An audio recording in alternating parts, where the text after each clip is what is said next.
네, 우리 옆에 분들 바라보시면서요. 이렇게 표정 관리하는 시간이죠. 이렇게 환한 미소와 함께 이렇게 인사하도록 하겠습니다. 함께여서 감사합니다. 네, 함께여서 감사합니다. 네, 함께여서 감사합니다. 오늘 본문에 보면요. 태어나면서부터 걷지 못하는 사람이 있습니다. 태어나면서부터 걷지 못하는 사람. 태어나면 다 걷지 못하지만 태어나고 나서 어느 시기가 되면 걷기 시작하잖아요. 근데 오늘 본문에는 아예 한 번도 걸어보지 못한 사람이 나오고요. 한 40살 정도 되었다고 합니다. 40살 정도. 그래서 40살이 될 때까지 한 번도 걸어본 적이 없는 사람이 있습니다. 이 사람은 평소대로 또 사람들이 그를 성전 미문에 데려다 주었던 것 같습니다. 그래서 거기 앉아서 지금 구걸을 하고 있습니다. 구걸을 하니까 뭐 말할 것도 없이 가난했겠죠. 그죠? 가난한 사람이었습니다. 그래서 성전에 예배하러 오는 사람들에게 한 푼, 두 푼 적선을 해 가면서 그의 삶을 영위해 가고 있던 사람이었던 것 같습니다. 오늘 본문에서도 평소와 같이 이제 그 성전 미문에 앉아서 동량을 구걸을 하고 있었습니다. 시간은 제9시라고 있기 때문에 오후 3시 정도가 됩니다. 3절에 보시면 그가 베드로와 요한이 성전에 들어가려 함을 보고 구걸하거늘 이라고 합니다. 평소와 같습니다. 그리고 구걸을 하고 있는데 이때 베드로와 요한이 성전에 막 들어가려고 하는 것을 보고 이제 다시 구걸을 하고 있는 겁니다. 만약에 베드로와 요한이 이 성전에 기도하러 가는 건 습관이잖아요. 근데 이 사람을 만난 게 처음일까요? 아닐 것 같지 않나요? 그죠? 여러 번 봤겠지만 오늘 이제 보면 유독 이 사람에게 관심을 갖기 시작합니다. 그죠? 그래서 4절에 보면 베드로가 요한과 더불어 주목하여 이르되 우리를 보라 하니라고 해서 이때 주목해서 이 사람을 바라봅니다. 주목하여 이르되, 그죠? 주목하여 이르되. 뭐 이유야 여러 가지가 있었겠죠. 구걸을 하는 사람들을 뭐 우리가 하는 것처럼 때로는 이제 잘 안 보이잖아요. 그러니까 어떤 의도를 가지고 모른 척을 한다기보다는 때로는 이런 사람들이 우리 관심을 잘 끌지 못합니다. 그래서 잘 안 보일 때가 많이 있습니다. 아니에요. 늘 잘 보이시나요? 그죠? 잘 안 보이기도 하고 뭐 크게 관심이 없다 보니까 그냥 훅훅 지나가는 거죠. 근데 오늘 이 본문에서는 이 사람에게 주목했다라고 이야기를 합니다. 때로는 우리에게 이럴 때가 있다는 생각이 있습니다. 뭐냐면 평소에 이제 늘 그 자리에 있던 사람들 혹은 우리 주변에 있던 분들이지만 이웃이었지만 가족이었지만 문제였지만 어느 순간 눈에 들어오는 주목하게 되는 때가 있습니다. 그러니까 하나님께서 우리 안에 만드시는 모멘텀 이런 시기가 있다라는 겁니다. 오늘 이 본문에서 보면 분명히 하나님이 주시는 시선으로 하나님이 주시는 마음으로 그 사람을 보게 된다라는 겁니다. 여러분 삶 속에서도 이럴 때가 있습니다. 나 평소에 늘 관심이 없었는데 유독 굳이 오늘 왜? 라는 그런 생각이 들 때가 있을 겁니다. 왜 이 사람에게 내가 주목하게 되지? 그럴 때가 있다라는 겁니다. 그때 이제 베드로와 요한은요, 뭐라고 얘기하냐면 우리를 보라고 합니다. 주목하여 본 다음에 자신들에게 주목시키고 있습니다. 4절에 보시면 베드로가 요한과 더불어 주목하여 이르되 우리를 보라 하니라고 합니다. 우리를 보라. 예전에 요 이제 본문을 연구할 때요, 우리를 보라라는 이 문법적인 부분이 흥미로웠습니다. 왜냐하면 그냥 듣고 흘리시면 되는데요, 우리를 보라라고 할 때 동사가 그 과거 명령형으로 적혀 있습니다. 과거 명령형은 현재 명령형과 비교가 되는데요, 만약에 이 우리를 보라라는 표현이 현재 명령형으로 적혔다면 우리를 보세요라는 뜻이에요. 근데 뒤에 뭐가 생략되어 있냐면 아니면 말고라는 거예요. 보세요. 못 봤네. 가야지. 뭐 이런 의미가 되고요. 근데 만약에 과거 명령력이 되면 오늘 본문에 적혀 있는 것처럼 우리를 보세요. 꼭 보세요. 진짜 봐야 됩니다. 안 보면 안 됩니다. 라고 하는 굉장히 강조하는 표현이에요. 그러니까 한번 말했다 만다 이런 느낌이 아니라 자신들에게 주목시키기 위해서 힘을 쓰는 그런 표현이라는 겁니다. 그래서 우리를 보라는 겁니다. 그죠? 여러분 저를 보고 계신가요? 아님 말고 이런 게 아니라 그럼 저를 보고 계신가요? 거기 모자 쓰신 분 저를 보고 계신가요? 저를 봐주세요. 뭐 이렇게 이제 보세요. 뭔가 스팔라이시 가잖아요. 이것 같이 여기에 적혀 있는 표현이 이렇게 끝까지 주목시키고 있는 그런 표현이라는 겁니다. 그리고 보세요. 그렇게 주목을 시키니까 5절에 보시면 그가 그들에게서 무엇을 얻을까 하여 바라보거늘 이라는 표현이 나옵니다. 그러니까 보라고 하니까 이제 관심을 가지는 겁니다. 그리고 무엇을 얻을까라는 기대를 가지는 거죠. 굳이 나를 이렇게 뭐예요? 구걸, 동량을 뭐 하나 한 푼 주고 가도 되는데 나를 보라는 거예요. 그죠? 나를 보세요까지 했으니까 뭔가 이제 왜 나를 이렇게까지 주목시킬까라는 의아한 생각이 들었을 거라는 거죠. 여러분 혹시 뭔가 얻어보셨나요? 길에서? 이제 고개를 딱 들고 누군가에게 저에게 돈 한 푼 주십시오 이런 얘기하기 쉽다 어렵다? 안 해보셨어요? 한 번도? 저는 해봤어요. 왜 과거 얘기를 하는지 모르겠지만 초등학교 때 이제 저희 때는 그럴 때가 있었어요. 이렇게 그 차비가 없어가지고 지나가는 어른들에게 차비를 이렇게 얻을 때도 있었어요. 그래서 초등학교 때 이렇게 차비가 없어가지고 지나가는 어른에게 제가 차비가 없는데 한 푼만 주세요. 뭐 이런 얘기를 해본 적이 있습니다. 네, 저는 있다고요. 근데 그때 이렇게 그분을 눈을 똑바로 쳐다보면서 좀 도와주세요 이렇게 얘기하기 힘들어요. 이렇게 눈동자가 좀 흔들리고 최대한 얼굴을 안 보여주려고 하고 좀 부끄러운 이런 마음이 있는 거죠. 그러니까 그럴 텐데 여기에서 나오는 이 분도 분명히 이제 이렇게 저를 좀 도와주세요라고 얘기를 하고 고개를 숙이고 뭔가 좀 숨고 싶은 이런 마음으로 있었을 텐데 보라고 하니까 용기를 가지고 지금 베드로와 요한을 쳐다봤겠죠. 그리고 아마 큰 기대를 가지고 봤을 겁니다. 이렇게까지 보라고 하니까 그 어떤 큰 기대를 가지고 보고 있을 겁니다. 근데 그렇게 보고 있을 때 베드로가 뭐라고 그 응답을 하냐면 이렇게 얘기해요. 베드로가 이르되 은과 금은 내게 없거니와라고 시작해요. 그죠?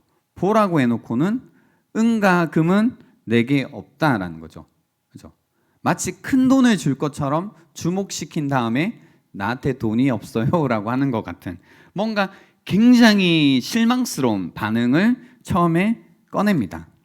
여기에서 우리가 한번 생각해 볼 점이 있어요. 그게 뭐냐면 혹시 여러분도 교회에 오신다고 할게요. 교회에 오실 때 또 하나님을 믿을 때에 어떤 기대를 가지고 교회에 오셨거나 혹은 어떤 기대를 가지고 하나님을 바라보셨는데 그 가운데 이 실망하신 적이 혹시 없으신가입니다. 그죠? 그리고 연이어서 드리고 싶은 질문이 여러분은 무엇을 기대하시고 교회에 오시는가? 또는 무엇을 바라시면서 하나님께 주목하시는가? 무엇을 기대하시면서 하나님을 나는 믿고 있는가? 라는 질문을 여러분에게 한번 먼저 드리고 싶습니다. 여러분은 무슨 기대를 가지고 하나님을 믿고 계신가요? 그죠? 혹시나 여러분 마음속에 은과 금을 기대하고 계시다면, 그죠? 여러분에게 전해질 메시지는 은과 금은 내게 없거니와라는 응답이 여러분에게 갈 수 있습니다. 그리고 은과 금이 없는 것에 대해서 얼마든지 실망하실 수가 있습니다. 뭐 예를 들면 이런 거가 되겠죠. 이제 교회에 올 때에 아직 신앙이 없는 분들은 뭐 여러 가지 기대를 할 수 있잖아요. 예전에는 이제 그런 얘기도 했습니다. 내가 사람을 만나고 싶은데 교회 가면 이렇게 자매들도 많고 형제들도 많다는데 한번 가봐야겠다. 교회 가면 이쁜 자매들이 많고 멋있는 형제들이 있다는데 그런 기대를 가지고 올겠죠. 그 기대에 말이 꼬입니다. 물론 있지만 그죠. 뭐 그건 취향 문제니까 내 눈에 멋있고 이쁠 수 있잖아요. 그죠? 그죠. 뭐 기대에 충족하지 못한다 이런 얘기라기보다 뭐 그런 기대를 가지고 오셨다가 얼마든지 실망하실 수도 있고 취향 문제니까. 그지 세별아. 네, 얼마든지 뭐 그러실 수도 있고요. 또 이제 교회에 가서 열심히 기도하면 취업이 된다던데라고 해서 그런 기대를 가지고 교회에 오셨다가 하나님을 믿으시다가 뭐 실망하실 수도 있고 또 뭔가 복을 받는다고 하던데 물질의 복을 기대하셨다가 뭔가 은과 금이 없다라는 사실로 인해서 얼마든지 실망하실 수도 있다라는 겁니다. 그죠? 이 얘기를 먼저 드리고 싶은 겁니다. 은과 금을 기대하셨다면 때로는 여러분에게 굉장히 선명하게 은과 금이 없다라는 메시지를 여러분이 들으실 수 있고 또 그 메시지로 인해서 얼마든지 실망하실 수 있다라는 겁니다. 근데요, 교회에서 그리고 하나님께서 여러분의 영혼을 끄시고 여러분을 주목시킬 때는 은과 금이 있기 때문에 여러분을 주목시키고 여러분의 마음을 끄시는 게 아니라 은과 금은 없지만 나오는 그 뒤의 말씀 때문에 여러분의 영혼을 끄신다라는 겁니다. 때로는 이 점이 저는 안타까울 때가 있습니다. 그러니까 20년, 30년 살다가 내가 한 번도 하나님에 대해서 관심을 가져본 적이 없어요. 때로는 모태신앙도 마찬가지입니다. 내가 모태신앙으로 습관적으로 교회는 왔지만 뭔가 나의 개인적인 관심으로 하나님을 믿어본 적이 없다가 어느 때에 여러분의 영혼 가운데 하나님께서 관심을 끄실 때가 있다라는 겁니다. 하나님께 주목시키실 때가 있다라는 겁니다. 내 하나님을 한번 찾아볼까? 하나님을 믿어볼까? 교회에 한번 나가볼까라는 그런 마음이 찾아올 때가 있다라는 겁니다. 그래서 여러분을 주목시킬 때가 있는데요. 그 주목시키는 그때에 여러분이 잘못된 기대, 예를 들어 은과 금을 바라시는 그런 기대를 가지고 하나님을 만나려고 하다 보면 실망할 때가 있다라는 겁니다. 왜냐하면 교회는 본질적으로 은과 금을 제공하는 곳이 아니기 때문입니다. 그렇죠? 하지만 한 번이라도 여러분의 영혼이 하나님께 주목되고 여러분을 부르시는 그런 마음이 있으시다면 나를 무슨 이유 때문에 나를 어떤 것을 주시기 위해서 나를 부르셨는지를 확인하실 필요가 있습니다. 6절에 보십시오. 베드로가 이르되 은과 금은 내게 없거니와 내게 있는 이것을 내게 주노니 나사렛 예수 그리스도의 이름으로 일어나 걸으라 라고 하십니다. 바로 이게 여러분의 영혼이 끌린, 여러분을 주목시킨 이유다라는 겁니다. 세상이요, 이제 보세요. 한 번도 걷지 못했던 사람입니다. 태어나서 한 번도 걷지 못한 사람이 사실 정말로 그 사람에게 필요한 것은 무엇일까요? 간단하죠. 걷는 거죠. 그죠? 그 사람이 그러한 삶을 사는 근본적인 이유, 근본적인 문제는 뭐냐면 걷지 못하기 때문입니다. 그죠? 물론 우리가 걷는다고 해서 삶을 다 잘 사는 건 아니지만 걷지 못하면 아예 근본적으로 아예 처음부터 삶을 잘 영위해 가기가 힘들다라는 겁니다. 그래서 이 사람의 본질적인 문제는 걷는 문제였다라는 겁니다. 그죠? 그래서 이 사람은 걷는 것 말고는 보기도 하고요. 사실 듣기도 하고 먹기도 하고 여러 가지 할 수도 있었습니다. 근데 진짜 문제는 걷지 못한다라는 겁니다. 걷지 못한다라는 이유 때문에 한 번도 내가 제대로 삶을 살아본 적이 없다라는 마음으로, 그죠? 늘 비참함 가운데 살아가고 있을 거라는 거죠. 그죠? 걷지 못한다라는 근본적인 문제 때문에 한 번도 뭐가 내 인생을 제대로 살고 있구나라는 것을 느껴본 적이 없는 비참한 가운데 살고 있다라는 겁니다. 그죠? 한 번도 제대로 살아본 적이 없다고 느끼고 있다는 거죠. 혹시 여러분 가운데 그런 경험이 있으신가요? 이렇게 막 지내시잖아요. 학교도 다니고 뭔가 연애도 하고 취업도 하고 또 취업 준비도 하시고 여러 가지 이제 것들을 실제로는 하시죠. 근데 그 가운데 마음속에 나는 왜 이렇게 한 번도 제대로 살아본 적이 없을까? 그죠? 뭔가 나는 한 번도 제대로 살아보지 못하는 걸까? 늘 뭔가 이렇게 비참하게 사는 걸까? 혹은 뭔가 이렇게 날개를 피면서 이렇게 잘 살아본 적이 없는 것 같을까라는 생각이 드시는 분들이 있을 겁니다. 태어날 때부터 걷지 못했던 이 사람처럼 우리에게도 살아가면서 겪게 하는 또 어떤 문제들을 경험하게 하는 근본적인 문제라는 것이 있다는 겁니다. 근본적인 문제. 그 근본적인 문제로 인해서 우리가 무엇을 하고 살아도 제대로 살지 못한다라는 느낌을 지우지 못하는 삶이 있다라는 겁니다. 성경은 그 문제를 가리켜 죄라고 합니다. 죄의 문제로 인해서 우리가 삶 속에 여러 가지를 하면서 또 할 수도 있지만 제대로 사는 느낌이 없이 살아가게 된다라는 거죠. 그죠? 그래서 죄의 문제라고 하면 단순히 도덕적인 문제가 아니라 우리를 지으신 하나님과 나 사이의 문제, 관계의 문제라는 겁니다. 그것이 나라는 보세요. 하나님과 나의 관계의 문제가 나라는 존재론적인 문제를 만듭니다. 그래서 내가 늘 마음에 들지 않고 뭔가 마음이 그렇습니다. 그러니까 나와의 관계가 좋지 않죠.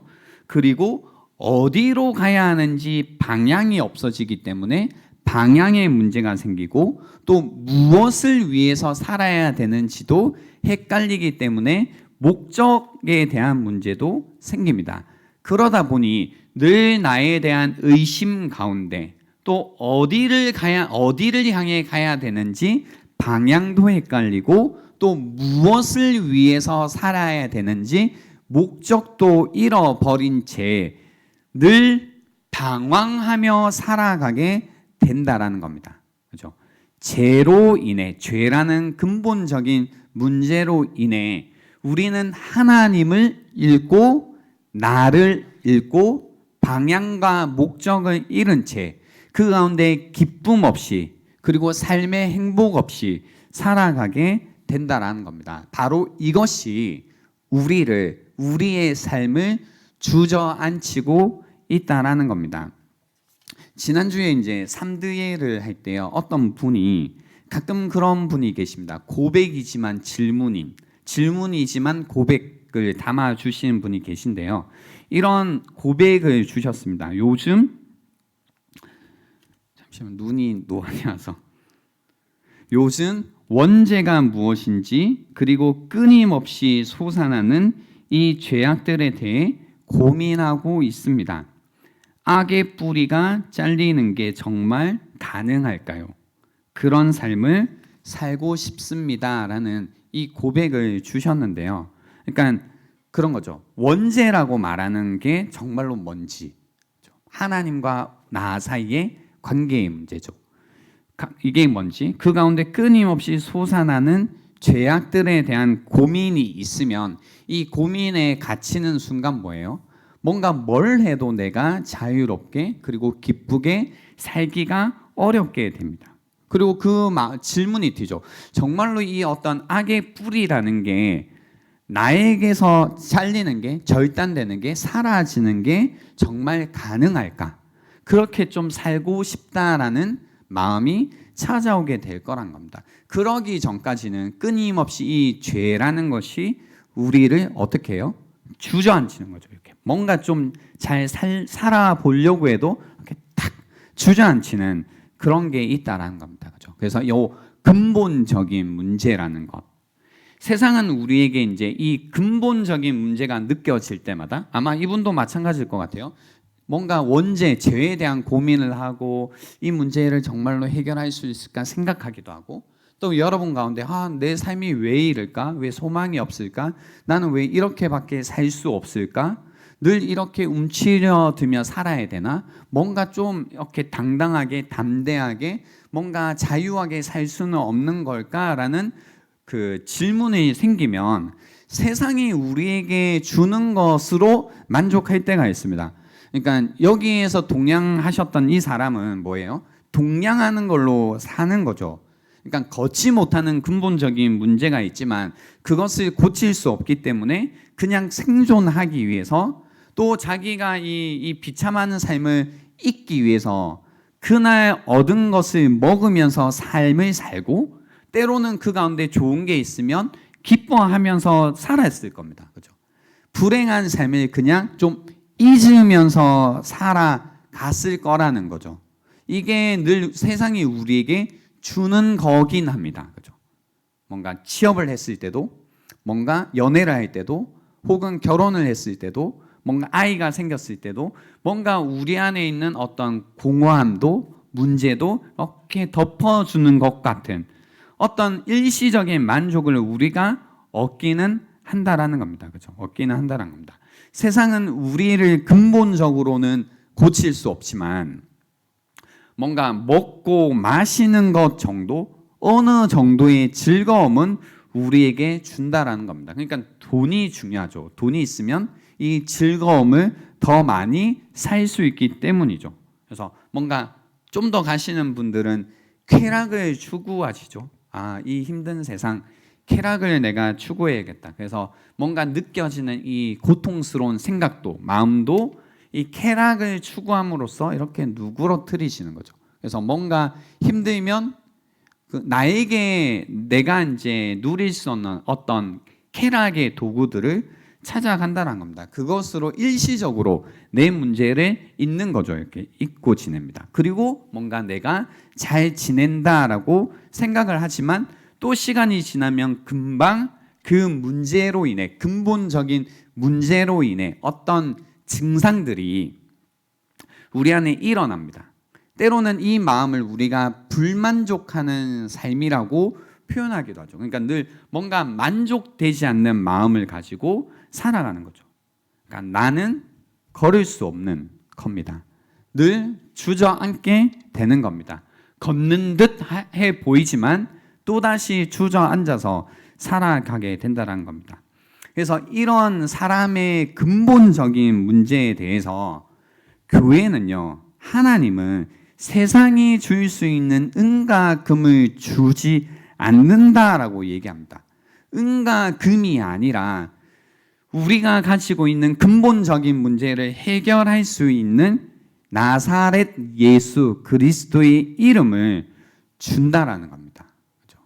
나사렛 예수 그리스도의 이름을 우리에게 주신다라는 겁니다. 그래서 여러분이 교회에 오셔서 기대하셔야 되는 것, 그리고 바라셔야 되는 것이 무엇이냐면, 하나님이 여러분의 마음을 끌고 계시다면, 여러분을 주목시키고 계시다면, 여러분이 기대하셔야 될 게 뭐냐면 바로 예수 그리스도의 이름으로 일어나 걸어가시는 삶을 기대하셔야 된다는 겁니다. 예수 그리스도의 그 이름을 여러분이 기대하셔야 된다는 겁니다. 아멘이신가요? 네. 그래서 이 자리에 계신 분들 중에 제가 설명을 했지만 이미 삶으로 경험하신 분들이 많이 있을 겁니다. 내가 늘 태어나서 나면서부터 안진뱅이처럼 살아왔지만 그 가운데 비참한 삶을 살아왔지만 하나님께서 나를 부르셔서 예수 그리스도를 믿는 믿음 가운데 나의 삶을 일으켜 주시고 걷게 하신 그 경험들이 여러분 가운데 있을 거라는 겁니다. 저희가 사도행전을 지금 함께 보고 있잖아요. 사실 여기까지의 메시지는 예전에 제가 한번 여러분에게 전해드린 적이 있습니다. 김미 지저스라는 제목으로 전해드린 적이 있습니다. 그리고 제가 이 청년함대에 와서 가장 처음 전했던 메시지입니다. 저만 기억하는 겁니다. 그죠? 제가 여기 청년함대에 와서 제일 먼저, 그러니까 2015년도 12월이었던 것 같아요. 그때 제일 먼저 전했던 메시지가 이 메시지였습니다. 그래서 다른 그 무엇을 기대하는 것이 아니라 오직 예수 그리스도의 이름을 우리가 기대하는 공동체가 되었으면 좋겠다라는 메시지를 전했었거든요. 근데 여기에서 우리가 사실 사도행전을 통째로 보고 있다면 좀 더 살펴볼 게 있습니다. 그게 뭐냐면요.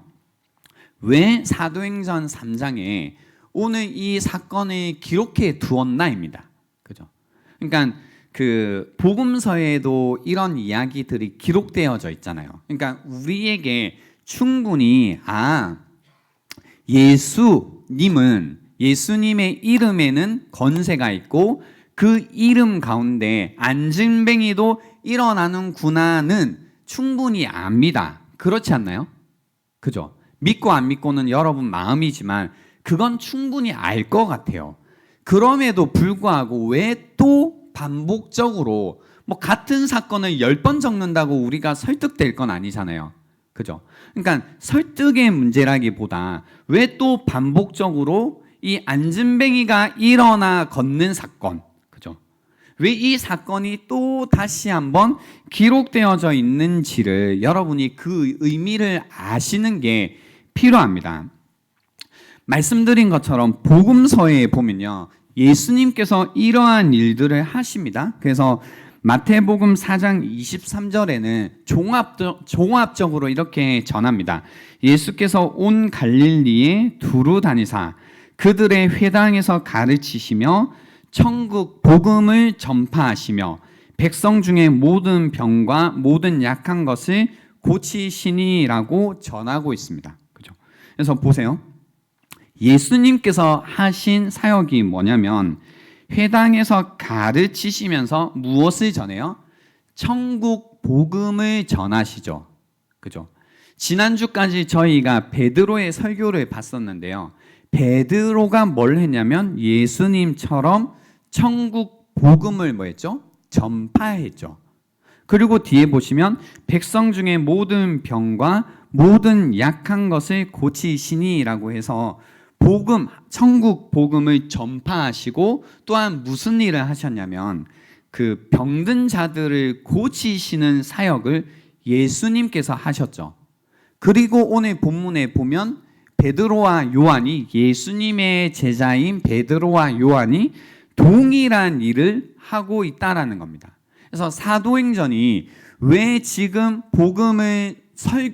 베드로의 설교를 기록하고 있고 또 베드로와 요한을 통해서 안진뱅이가 일어나는 사건을 기록하고 있냐면 예수님께서 하시던 그 일들이 예수님께서 이루고 계셨던 사역들이 교회를 통해서 지금도 이어져 가고 있다라는 사실을 우리에게 전해주고 있다는 겁니다. 그죠? 예수님의 사역이 예수님의 제자들 또 예수님의 지체인 교회를 통해서 여전히 지금도 이루어지고 있다라는 겁니다. 예수님의 사역이 이 땅에서 지금도 이어져 가고 있다라는 것을 우리에게 사도행전을 통해서 전하고 있다라는 겁니다. 여러분, 이 부분이 굉장히 중요해요. 왜 굉장히 중요하다고 얘기하냐면요, 우리가 이제 교회로서 이곳에 함께 모여 있을 때에 우리가 하나님의 부르심 가운데, 하나님의 은혜 가운데 하나님을 알게 되고 예수 그리스도의 이름의 능력으로 구원받는 일들이 일어납니다. 근데 내가 구원을 받고 끝나는 게 아니라 내가 교회로서 예수님께서 하시는 그 가르침, 그리고 그 하셨던 사역들이 계속해서 지금도 이어져 가야 된다라는 겁니다. 교회는 예수 그리스도의 이름의 능력을 가진 곳입니다. 그죠? 예수님의 이름의 능력이 지금도 이루어져 가야 된다라는 겁니다. 그래서 이 교회를 통해서 근본적인 문제를 가지고 있던 그곳 가운데 사람들에게 지금도 사람들을 일어나 걷게 하는 일들이 일어나야 된다라는 겁니다. 그죠? 근데 이제 때로는 우리가 이것을 놓치고 살죠. 그러니까 나는 예수를 믿었는데 또 나를 통해서 예수님께서 이 땅에 하셨던 일들이 이어져 가야 된다는 사실을 놓칠 때가 많이 있습니다. 예수님의 이름의 건세는 우리가 믿지만 그 이름의 건세가 나를 통해서, 이 교회를 통해서 또 전달되어져야 된다, 또 일어나야 된다라는 것을 우리가 놓칠 때가 많이 있다라는 겁니다. 그래서 제가 이 사도행전을 통해서 여러분과 함께 해보고 싶은 일이 무엇이냐면, 우리를 일으켜서 걷게 하신 예수 그리스도 그 이름의 능력이 우리를 통해서, 그죠, 전해지는 것, 그 가운데 복음이 전파되고 또 안진뱅이와 같은 사람들의 삶들이 일어나 걷게 되는 일들이 일어나기를 바란다라는 겁니다. 그죠? 일어나기를 바란다라는 겁니다. 그래서 이러한 일들이 일어날 때 이 사도행전 3장 16절에 보시면요, 보세요. 그 이름의 믿음으로 그 이름이 너희가 보고 아는 이 사람을 성하게 하였나니 예수로 말미암아 난 믿음이 너희 모든 사람 앞에서 이같이 완전히 낫게 하였다라고 합니다. 그러니까 보세요. 낫게 된 사람이 있어요. 그리고 그것을 보고 있는 사람들이 있어요. 그죠? 그리고 그 보고 있는 사람들에게 설명을 해준 게 뭐냐면, 그 이름의 믿음으로 그 이름이 너희가 보고 아는 이 사람을 성하게 했다, 낫게 했다. 예수로 말미암아 난 믿음이 너희 모든 사람 앞에서 이같이 완전히 낫게 했다라고 이야기를 해요.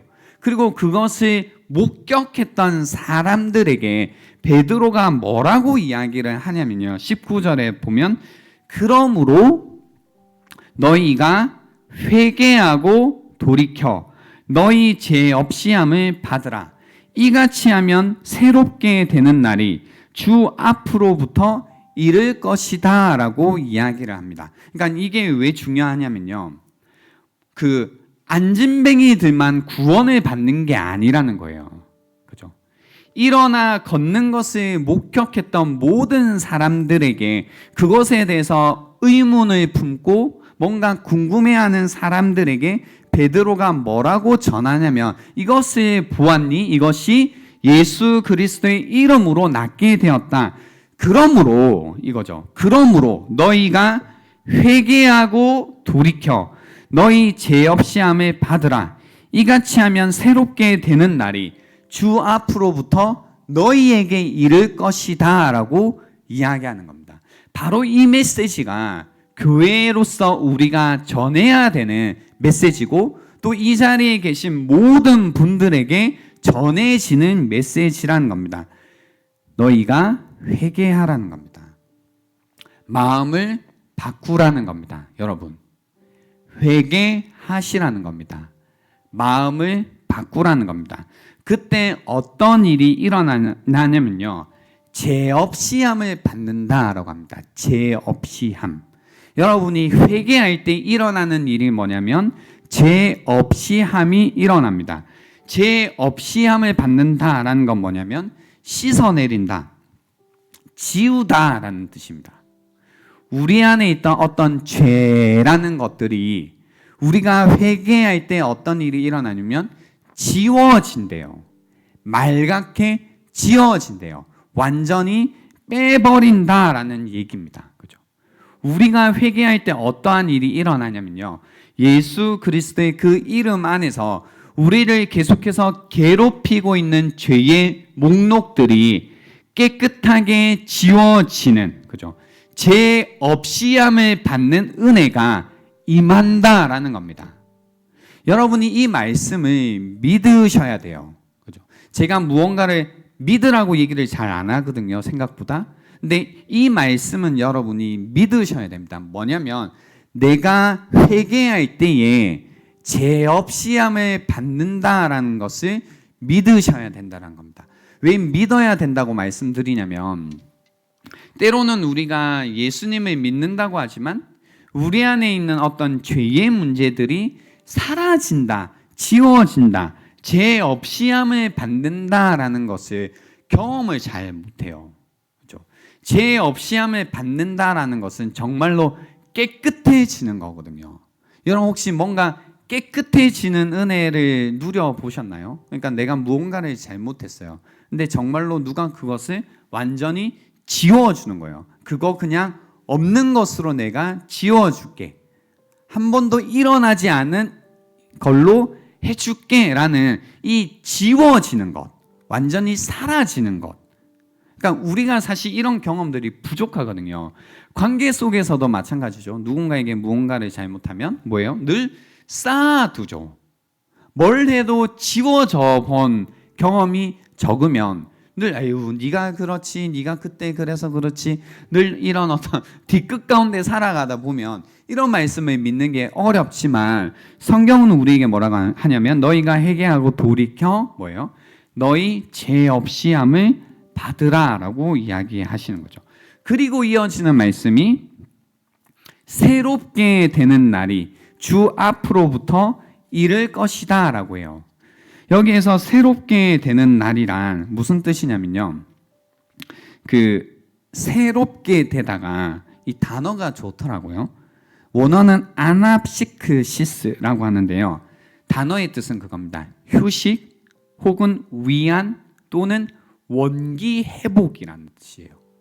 참된 심, 그리고 위안, 그리고 원기가 회복되는 것을 이야기합니다. 굉장히 뭔가 이렇게 프레시하게 되는 거죠. 그렇죠? 삶이 프레시해지는 겁니다. 그렇죠? 이거 우리에게 필요하잖아요. 늘 뭔가 눌려있고 지저분하고 뭔가 찝찝하고 뭔가 찌뿌둥한 것 같은 이러한 삶 가운데 새롭게 되는 날, 우리에게 참된 쉼이 생기고 위안이 생기고 원기가 회복되는, 우리의 영혼이 소생케 되는 일이 일어난다라는 겁니다. 일어난다라는 겁니다. 우리가 회개할 때에 우리의 죄가 사라지고 하나님께서 우리를 새롭게 하시는, 우리에게 참된 쉼을 주시고 위안을 주시고 원기를 회복시켜 주시는, 다시 리프레시하게 해 주시는 그 은혜가 임한다라는 겁니다. 우리 이제 휴가철이 다가와요. 휴가철에 우리가 정말로 바라는 게 뭐냐면 뭐 어딘가에 여행 가고 놀고 하는 것보다 그런 것들을 사실 통해서 수단이죠. 그런 수단을 통해서 기대하는 건 바로 이 새롭게 되는 날이잖아요. 뭔가 계속 지쳐있고 뭔가 생각이 자꾸 무겁고 뭔가 정리가 되지 않던 나의 삶이 뭔가 새롭게 되는 것, 그죠? 뭔가 정말로 쉬어보는 것, 참된 위안이 있어보는 것, 뭔가 다시 힘이 솟아날 만큼 회복이 되는 것, 우리의 영혼이 소생케 되는 이것을 바라면서 뭔가 휴가 계획도 짜고, 그러다가 휴가 계획을 짜는데 뭔가 더 피곤한 것 같으면 아무것도 안 해 뭐 이러잖아요. 그죠? 바라는 게 이거라는 거죠. 그래서 여러분 안에 정말로 이 새롭게 되는 날을 바라신다면 오늘 이 메시지를 통해서 회개하시는 이 시간이 되면 좋겠고요. 회개함을 통해서 여러분의 뭔가 여러분을 붙잡고 있고 누르고 있던 그 모든 죄라는 것들이 깨끗하게 되고 여러분의 영혼이 새롭게 되는, 소생케 되는 오늘 이 시간이 되면 좋겠습니다. 뿐만 아니라 이 메시지가 여러분 주변에 있는 사람들에게도 흘러가기를 원하는 거죠. 그죠? 그러니까 뭔가 종교적으로 되자라는 게 아니라 영혼이 소생케 되는, 우리 영혼이 참된 쉼을 누리고 새롭게 되는 은혜들이 여러분 주변에 있는 지인들, 친구들, 가족들에게도 전해지기를 바란다라는 겁니다. 세상 어디에 가도 누릴 수 없는 참된 쉼이, 그리고 위안이, 그리고 회복이 이곳에 있으니 이곳에 있는 그 참된 쉼과 위안과 회복이 여러분 주변에 있는 사람들에게 전해지기를 바란다라는 겁니다.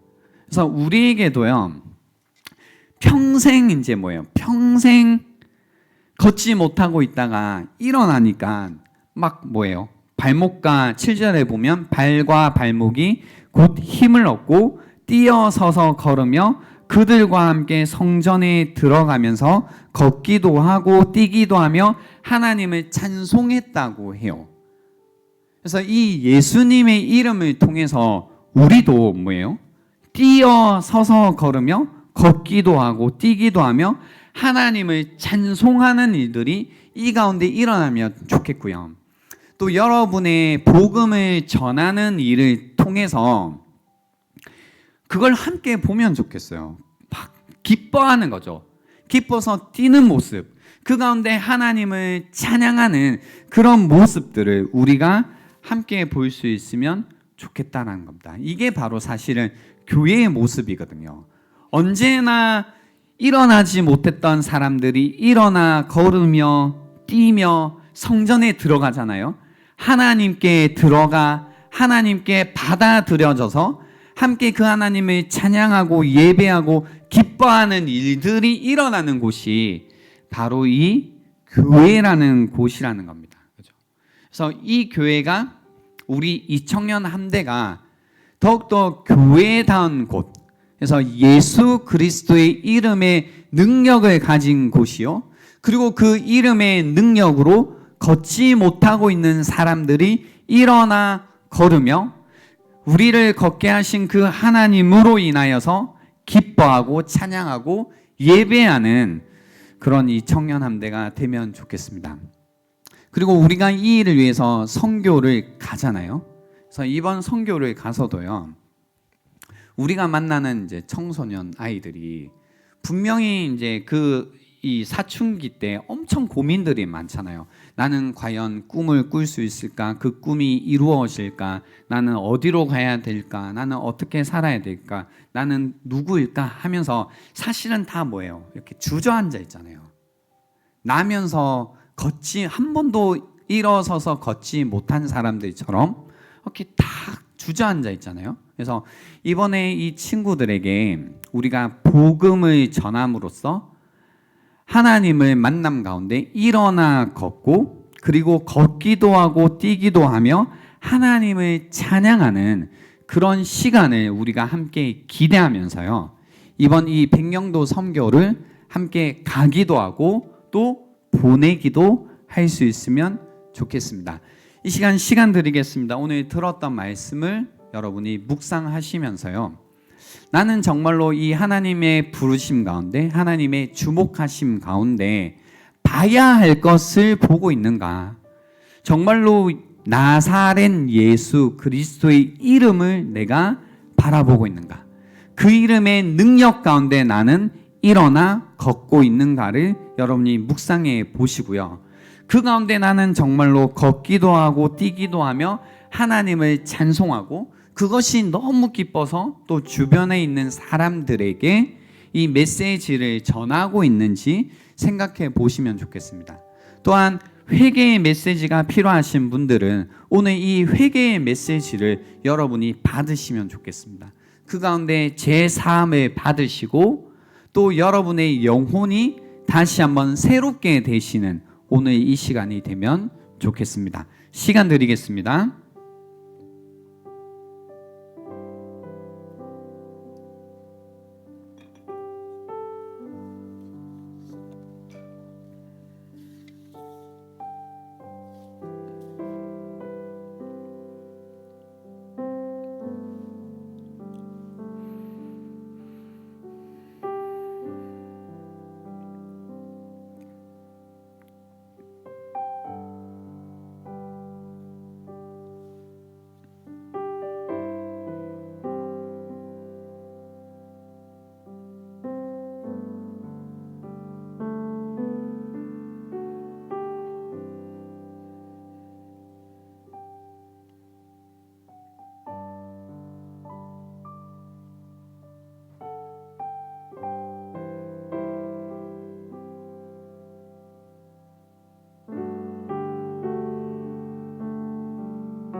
주시는 마음을 삶으로 드리는 예배에 담는 시간 갖도록 하겠습니다.